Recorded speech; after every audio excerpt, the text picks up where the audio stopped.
Bienvenue les gars dans Road to National, la série où je vous montre tout le processus pour devenir champion de Belgique. Alors aujourd'hui au planning, on va parler de la saison 2024 de powerlifting, qu'est-ce qu'on va mettre en place. Ensuite, on va partir sur un entraînement où je vais vous expliquer qu'est-ce que c'est qu'un picking.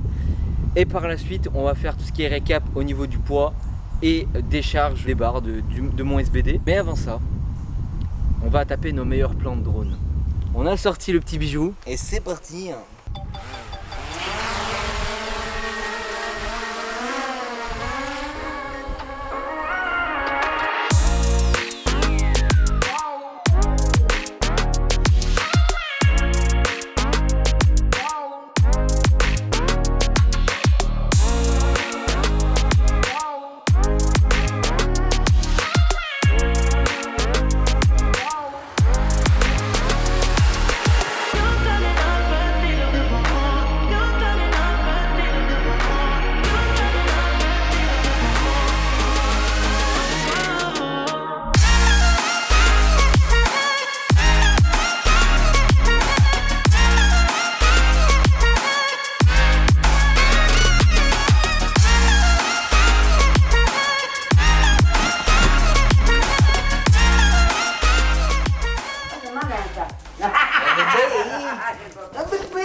Sauvage, bah.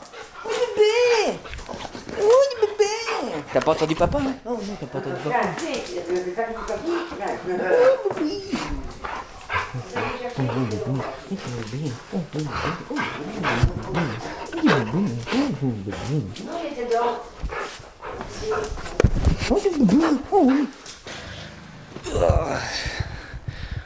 Oh, je vais m'installer ici, je suis... Bon, fuck. Va me péter les gars. Bon du coup les gars, on s'installe ici tranquille pour cette partie de vidéo qui est ultra intéressante. Normalement, techniquement cette vidéo-ci, je devais vous parler de la stratégie pour 2024. Sauf que, petit rebondissement, petit changement de planning. On parlera pas de la stratégie pour la saison 2024 dans cette vidéo. On parlera de la stratégie dans la vidéo suivante. Parce que normalement, ici je suis dans la deuxième semaine du picking. La semaine prochaine, ce sera la dernière semaine. Et ensuite, après cette semaine, on aura la phase de taper. Donc c'est pour ça que la semaine prochaine, je vais vous parler de la phase de la stratégie 2024. Et ensuite de la phase du taper, la prochaine vidéo. Comme ça, j'ai un planning bien précis. Et ça me permet de bien ordonner les vidéos. Objectivement pour vous, c'est déjà mieux aussi de bien ordonner comme ça. Vu que comme vous l'avez remarqué, la semaine dernière, il n'y a pas eu de vidéo. Simplement pourquoi? Parce que j'ai réussi un objectif dans mes objectifs de finance. Et vu que je m'étais dit, ben voilà, si j'arrive à atteindre cet objectif cette année, eh ben je m'octroierai un week-end chill. Bon, malheureusement, on arrive dans une phase de compétition, on est en phase de picking, je pouvais pas louper mes entraînements de picking, sinon ça niquait tout mon picking. Donc, j'ai pas sorti de vidéo, mais j'ai quand même dû aller m'entraîner le week-end dernier. Bon, bref, je me suis quand même bien reposé, j'ai fait les choses proprement, tout s'est bien passé, clean. Donc, qu'est-ce que c'est qu'une phase de picking? Et c'est surtout ça que je veux aujourd'hui vous donner comme information, parce que ça fait partie intégralement, et même c'est le cœur même d'une préparation de powerlifting. Alors, pour te situer un peu un ordre d'idée, comment on prépare nos entraînements? Comme ça, on va revenir à la base. Pour te donner un ordre d'idée, imaginons qu'aujourd'hui tu commences pas avec un coach, on va faire plus simple. Mais quand tu commences avec un coach, tu dois passer par une phase où on doit plus ou moins savoir combien tu peux mettre sur tes barres afin de pouvoir établir un programme. Mais imaginons que ça, tu as l'information. Voilà, tu as l'info, on prend mon cas personnel ou un cas de n'importe qui, on a l'information de combien tu sais capable aujourd'hui en 1x1, combien tu sais mettre sur ton squat, ton bench, ton deadlift. Imaginons ton squat tu sais mettre 200, ton bench tu sais mettre 120 et ton deadlift tu sais mettre 200. Donc, tu as toutes ces infos là et tu te dis, bah nickel. On a ces infos. Qu'est-ce qu'on va faire? On va tout simplement créer un programme et dans ce programme, on va faire des phases de bloc. Dans les phases de bloc, tu as deux phases essentielles. La première, la phase d'intro et ensuite la phase de développement dans ce bloc. Alors un bloc, ça comporte plusieurs semaines. Ça va dépendre d'un athlète, mais généralement, on va être minimum à 4 semaines et ensuite on peut monter à 16, 24 semaines en fonction de l'athlète qui lui va supporter en fait ces semaines, parce que plus les semaines vont durer, plus ton volume va monter puisque tes charges techniquement devraient monter et plus du coup ton corps va prendre de la fatigue. Donc le mec qui arrive à 24 semaines, c'est un monstre, ou alors il a pas bien correctement compris une phase de développement, mais sinon c'est un monstre. Donc ensuite, après cette phase de développement, et bien si, imaginons tu arrives à la 16e semaine, voilà, ton corps il arrive plus à supporter les charges, c'est finito pipo, t'as besoin de te reposer. Là on va pas tout simplement arrêter le bloc et ne rien faire, on va attendre qu'il va partir. Ce qu'on va faire, c'est que si maintenant il n'y a pas de compétition en approche, on va faire ce qu'on appelle un deload. Alors un deload, on va tout simplement diminuer le volume et l'intensité de tes entraînements pour te permettre sur une semaine de récupérer. Tu ne vas pas ne plus t'entraîner, tu vas t'entraîner mais avec moins de volume et moins d'intensité. Vu que c'est les deux variables qu'on va surtout jouer lors de ton bloc pour pouvoir faire en sorte que tu performes. Alors après avoir fait ton deload, on va recommencer une phase de développement, donc une phase de bloc. Tu vas faire ta phase d'intro et ta phase de développement. Alors ta phase d'intro, je ne l'ai pas précisé juste avant, mais ta phase d'intro généralement va être de 1 à 2 semaines. L'objectif est de faire en sorte que tu t'habitues à tes nouveaux exercices, surtout tes exercices de variation de tes SBD. Par exemple, si dans ton premier bloc tu avais un bench tempo et là tu n'as plus de bench tempo mais tu as un bench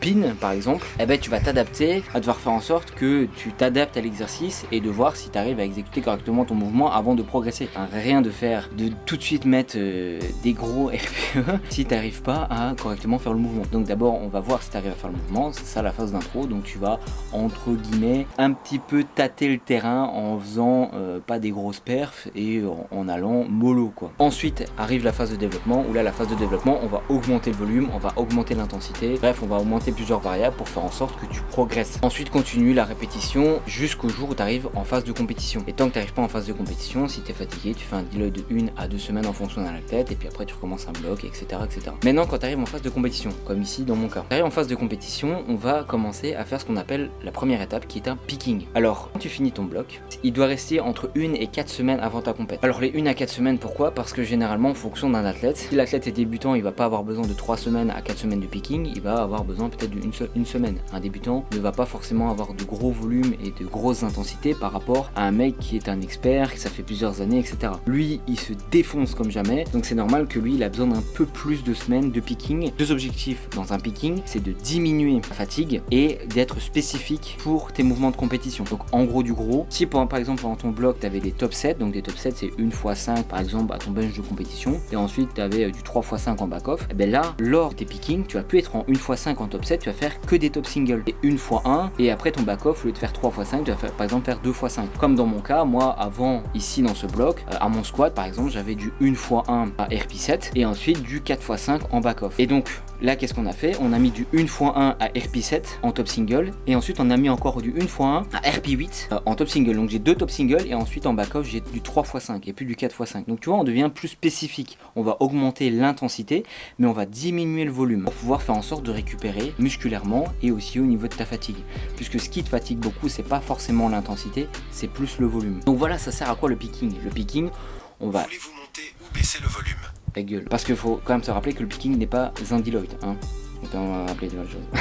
Et ensuite, après ta phase de picking, donc en fonction de l'athlète, moi par exemple si j'ai 3 semaines de picking, et ben après ces 3 semaines de picking, j'ai mon taper. Et mon taper se situe dans la semaine de la compète. Donc ma compète c'est le samedi, dimanche 3 ou 4 septembre, je sais pas encore quand est-ce que je passe le 3 ou le 4, j'en sais encore trop rien. On n'a pas encore le planning. Mais en tout cas mon taper va se passer normalement le lundi, mardi, mercredi, et ensuite j'aurai jeudi, vendredi pour me reposer. Si c'est samedi que je passe, ben tant mieux, je serai frais. Et si c'est dimanche, ben tant mieux, j'aurai un jour de repos en plus et donc je serai encore plus frais. Donc bref, voilà comment ça va plus ou moins se passer. Alors le taper a un autre objectif, mais le taper je l'expliquerai dans la semaine du taper. Voilà, donc ici je vais surtout expliquer le picking, et donc le picking je viens de te l'expliquer. Donc voilà plus ou moins à quoi ça sert un picking et les phases tout simplement d'un développement, des entraînements d'un power. Si maintenant tu veux plus d'aider de ça, bah, l'idéal c'est de te rapprocher d'un coach, parce que pour rappel je ne suis pas coach, mais en tout cas je sais la base de la base, hein, sinon ce serait un peu compliqué, je ferais des choses que je ne comprends pas, mais moi je sais la base de la base, je t'informe de la base de la base, je t'informe du contexte, de l'environnement global, de comment est-ce que ça se programme, un programme d'entraînement pour pouvoir être le plus performant en compétition.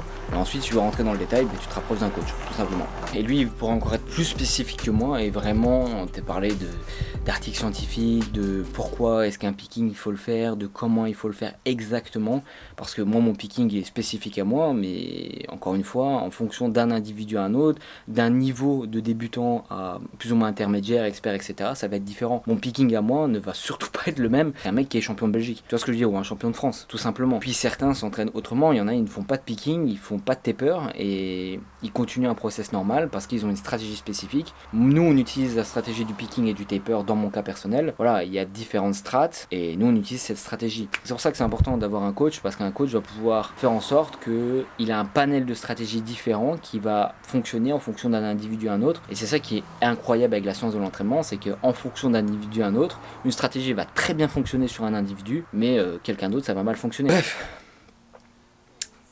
Je vais rentrer chez moi, je vais aller bouffer et à mon avis je vais aller dormir. Je suis défoncé. Smiling, that's for sure. funny how you had the best of none. I don't know if I'll make it home. I don't know, not like I care. All I know, sound of disco. Only know I want the best of us. So I dance the night away when nobody's awake. I'll be the last to stay. Dance the night away, no matter what they say. Dance the night away when nobody's awake. I'll be the last to stay. Bon, du coup les gars, je viens de remarquer que j'avais tout simplement pas terminé la vidéo. Donc je n'avais pas fait la dernière partie. Je viens tout simplement de mettre les rushs sur mon ordinateur. Et je vois que j'ai pas fait correctement mon taf. Bon bref, on va terminer du coup cette vidéo à la maison, tranquillement, peinard sur ma chaise de bureau. Alors on va du coup terminer par le récap de la semaine. Vu que, comme je vous l'ai dit un peu plus tôt dans la vidéo, oui, une semaine que vous n'avez pas eu de vidéo. Je sais pas pourquoi je réfléchis à ça, mais vu que il n'y a pas de raison, il n'y a pas de raison. Bon bref, ça fait une semaine que vous n'avez pas eu de vidéo. Le dernier récap a été fait du coup le 6 août. Vous n'avez pas eu celui du 13 août. Donc on va remédier à ça, vu que j'ai un énorme dossier avec tout.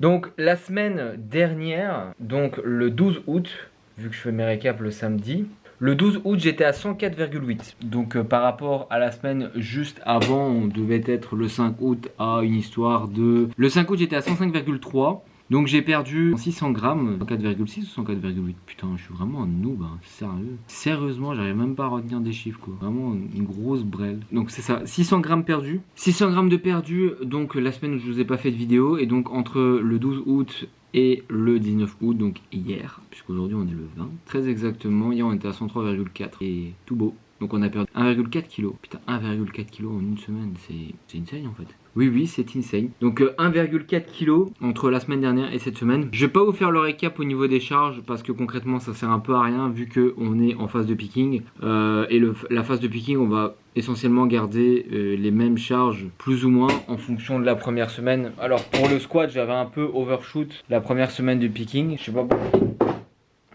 Mon téléphone. Je sais pas pourquoi à chaque fois que c'est des temps, à chaque fois que je fais soit un deload ou soit un début de bloc, j'overshoot, je sais pas pourquoi. Donc bref, du coup j'avais un petit peu overshoot, j'avais été mettre 205 sur mon deuxième top single la semaine dernière. Donc bref, cette semaine-ci on a stabilisé à 190 de premier top single, 200 le deuxième, RP7 la 190 et cette semaine la 200 à RP9. Donc ça s'est ressenti sur tous mes mouvements, c'est pas une fatigue musculaire, c'est pas une fatigue genre des ligaments ou des tendons ou quoi que ce soit parce que je suis justement en pleine forme musculairement parlant, mais c'est plus une fatigue genre mentale, tu vois. C'est à force de faire les blocs, les pickings, tout ça, il y a quand même une petite fatigue mentale qui est là. Donc là, ce qui est bien, c'est que du coup, les entraînements durent un peu moins longtemps parce que mes dernières semaines de bloc, les entraînements allaient de 2h jusqu'à 2h30. Si on est sur du 1h, 1h30, donc ça allège pas mal le mental. C'est pour ça que quand le lundi, j'ai fini le taf, si j'ai plus rien à faire, je me pose tranquillou. J'essaie de me détendre au maximum pour pouvoir faire en sorte que d'être hyper clean lors de la compétition. Parce que pour l'instant, c'est vraiment mon mental qui est un peu à l'ouest. Bref, du coup, voilà, il faut que je repose un peu le mental parce que ça se ressent lors de mes entraînements d'ailleurs. Ensuite, pour mon bench, là, je suis à 120, 125. Donc, premier top single, 120 à RP7. Le deuxième, 125, RP9 aussi. Pas ce qui est préconisé, mais bon, on est un petit peu au-dessus. Pour le deadlift, là, le deadlift, ça va, c'est clean. Le deadlift, franchement, il est clean. 220, 230, les deux top singles. Le 220 à 6,5 et le 230 à 7,5. Franchement, ultra clean le deadlift. Le deadlift, je suis vraiment ultra confiant pour la compétition. Il est vraiment ultra clean. Vraiment, le deadlift, c'est mon mouvement le plus clean de toute ma prog pour l'instant. Pourtant, au début, ça avait très mal commencé mon bloc. Et là, franchement, il s'est réveillé, le mec. Il s'est réveillé. Et je fais un 2x5 en back-off à 200 kg. Donc... incroyable, RP7 le bail. Donc franchement c'est plutôt clean. Donc voilà pour le récap de la semaine. Donc voilà, c'est ce qui a clôturé cette vidéo. J'espère en tout cas que la vidéo vous allez... J'espère que cette vidéo vous l'aurez kiffé. N'hésitez pas à me faire vos retours sur les plans de drone. Franchement moi j'ai kiffé les faire et je trouve que c'est beaucoup mieux que les premiers plans que j'ai effectués dans une de mes dernières vidéos. Mais j'aimerais bien avoir ton avis. N'hésitez pas à me le dire en commentaire. Et puis si vous avez kiffé la vidéo, n'oubliez pas les gars, le petit pouce bleu. Me suivre sur mes réseaux sociaux, donc TikTok, Instagram, Beyonder. Je vais vous les mettre ici en dessous. Vous abonnez à la chaîne YouTube si c'est pas déjà fait. Moi je vous souhaite une excellente soirée, une excellente journée. À bientôt les gars. Ciao.